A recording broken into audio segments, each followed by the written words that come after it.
Hello guys, here is a Happy Home desk fan. Let's see if there's information on the bottom.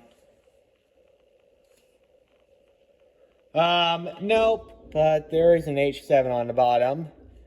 So we don't know how much power this thing draws or any of that. But I got this fan at an antique store, the same one when I got that GE Vortex fan. And the same one that I filmed about a year ago. Paid $29 for it. And I paid it because it's in really good condition. You can see, I mean, it's a little dusty, but the paint is in really good shape. I'd say at $29 is pretty reasonable for one of these things.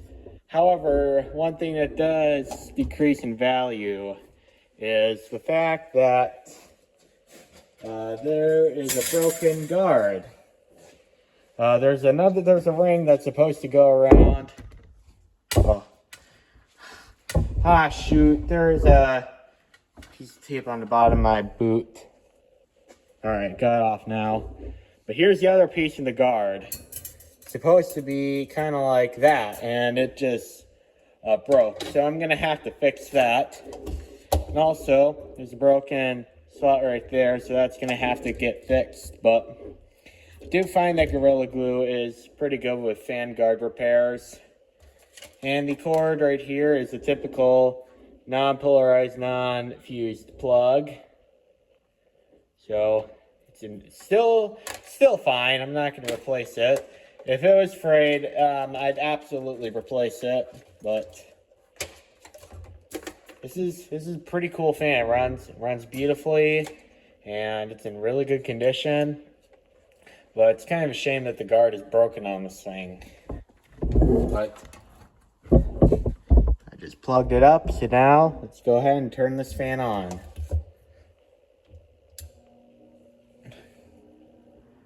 It still oscillates. Whoa.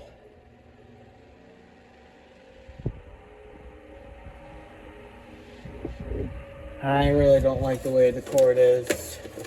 I'm just gonna do it like that because I don't like the way the cord is. I don't know what is the problem here.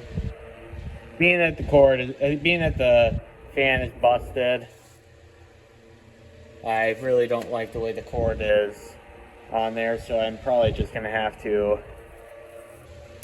But this fan is able to get off the oscillation. I'm just gonna let it coast just so I don't cut myself. But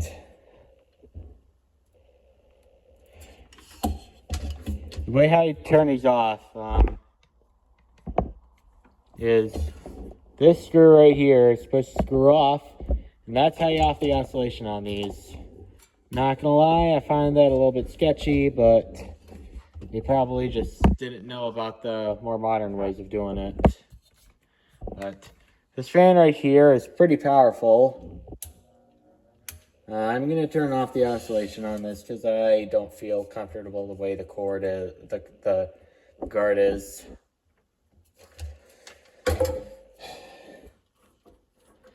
And of course, it's tight. Way too tight.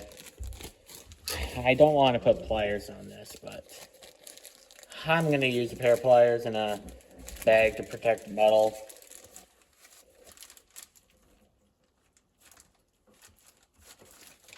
Let's see if that loosened. Yep, it did.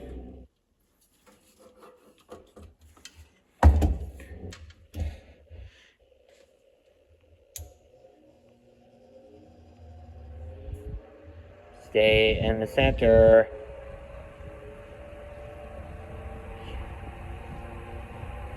You can see it's moving pretty good amount of air. It has a nice sound to it as well. I really like the sound of these older fans. I love them. It's one of the reasons why I keep collecting these older... Oh, no.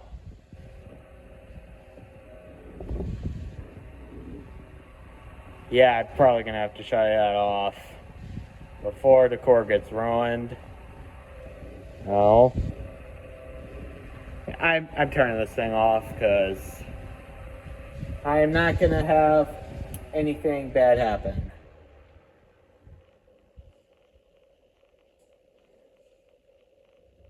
But as you can see, the spin down time is really good.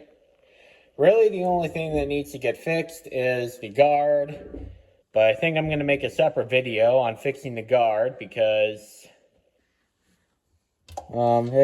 it's kind of deemed up and misshaped and all that. And I really like these. You know what, I was saying this in the Superior Electric fan video, that there is actually oil parts on this fan. This fan would have been a cheaper fan at the time. Unblur, unblur. There's an oil port right there, that little hole right there. You can put some, oh, come on, focus. There.